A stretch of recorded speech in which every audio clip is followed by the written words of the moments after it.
There are many ways to tell a story. And in simplest terms, a story is a sequence of events, or narrative, which unfolds through time. It begins, something happens,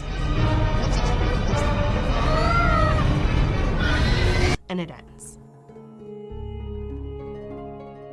But some stories, no matter how they're told, have a special quality.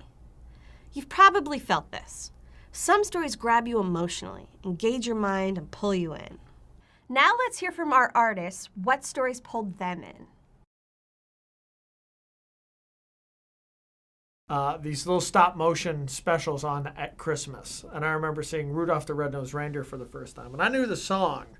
That's one thing. But then to see it illustrated and play out in the city, the island of lost toys, how all these things were not what people expected or not of the norm. And I remember being very, very affected by the injustice. And that really touched me as a kid. In the case of The Little Mermaid, I remember it was the first animated movie I had ever seen that took me somewhere else.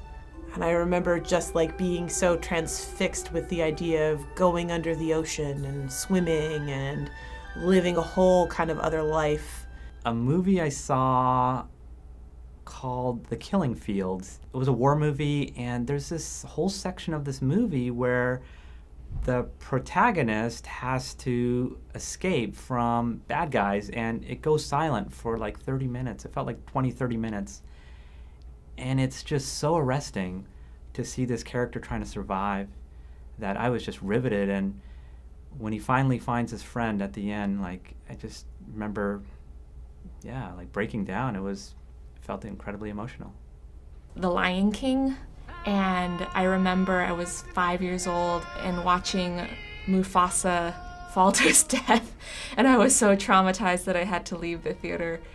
It hadn't hit me before, but when I saw Simba nudging Mufasa's body and he wasn't moving, and Simba was telling him to wake up, but his dad wasn't waking up, and he just lay there, and that stayed with me for a really long time.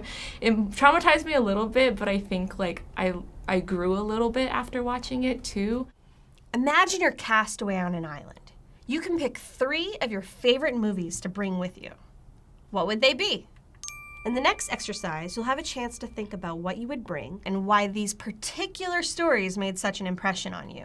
You'll reference these 3 stories in the exercises throughout the next 6 lessons. So take the time to find your favorites.